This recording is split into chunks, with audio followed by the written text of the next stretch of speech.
গাছের আম পাড়ে নিয়ে আসলাম। আম দিয়ে আজকে মিষ্টি আচার বানাবো।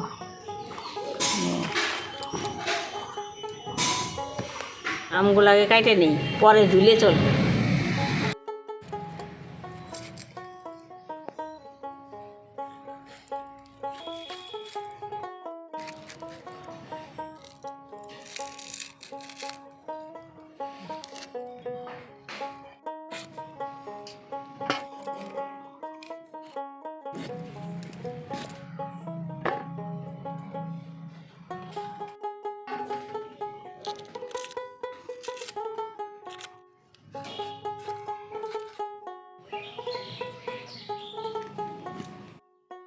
এই যে আমগুলো কাটলাম, এগুলো আমি চুটা ফেলাবো না, চুটা সহই আমি আচার বানাবো।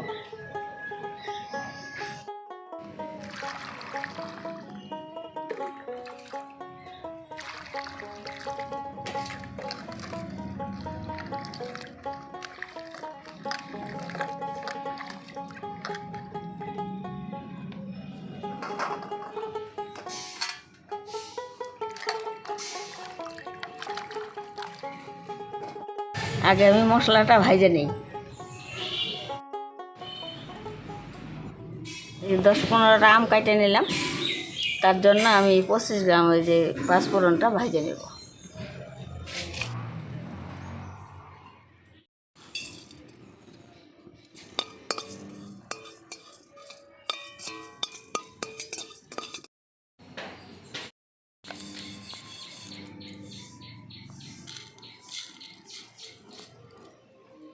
বসেছিলাম শুকনো লঙ্কা একটু ভাজে নেব।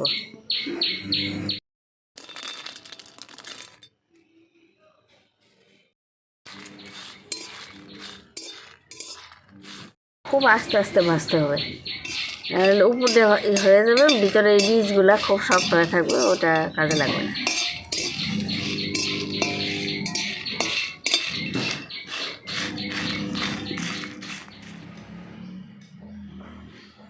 তিনটা কাঁচা লঙ্কা নিয়ে আসলাম, এই কাঁচা লঙ্কাও দিয়ে দিব ওর মধ্যে।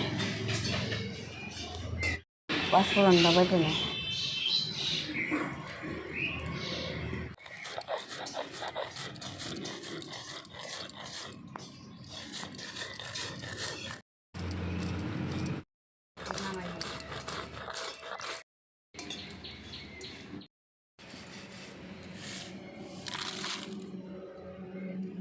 কড়াইতে জল দিয়া আমটা হালকা সিদ্ধ করে নেব।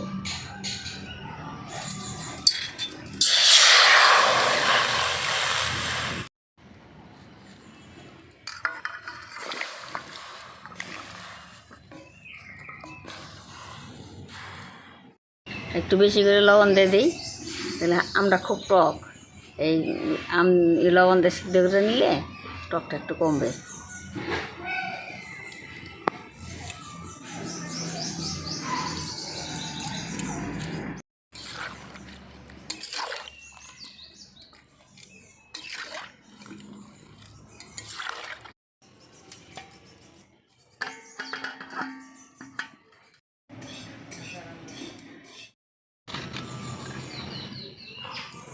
এই 5-7 মিনিট একটু জাল দেবো, তাহলে সিদ্ধটা হয়ে যাবে। বেশি সিদ্ধ করলে আবার ভালো লাগবে।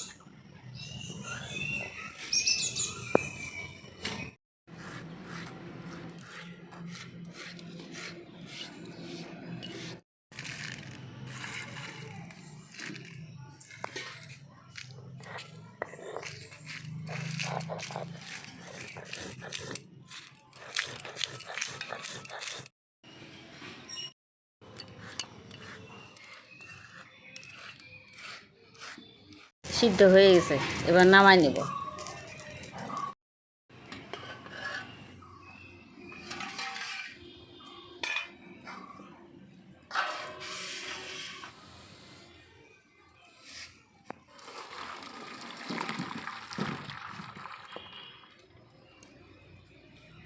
কড়াইয়ে জল দিয়ে দিই, গুড়টা দিব। এই যে এইটুকু আমের মধ্যে যে 3 পোয়া গুড় দিব, তাতেই হয়ে যাবে।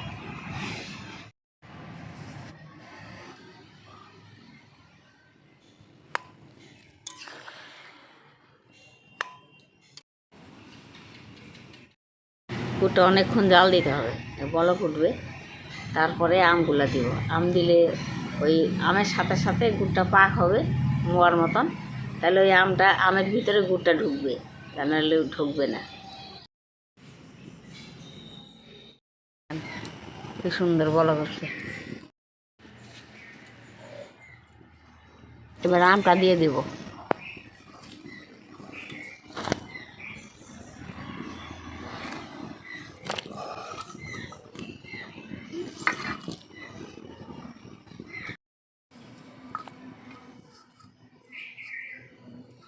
হলুদ আর একটু লবণ দিয়ে দিব।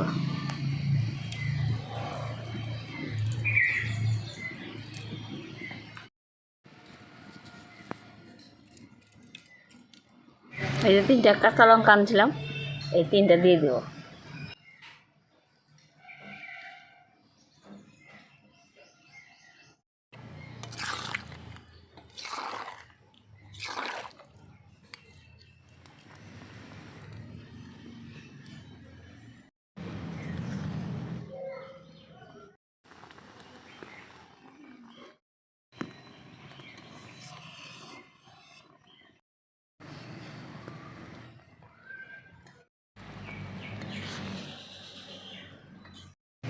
আমি কিন্তু 15-20 মিনিট জাল দিলাম।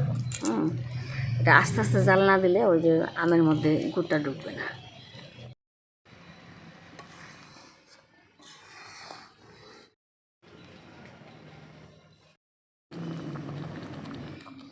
এই যে জাল প্রায় হয়ে গেছে, একটু পরেই মশলাটা দিয়ে নামায় নেব।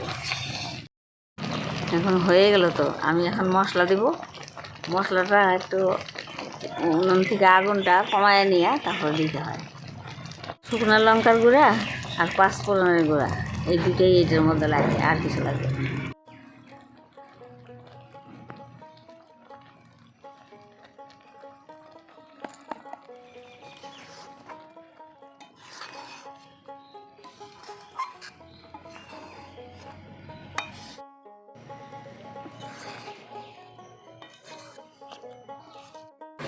আচার বানালাম, মিষ্টি আচার বানালাম। এটা ঠান্ডা হলে পরে কাঁচের বয়ামে উঠায় রাখবো।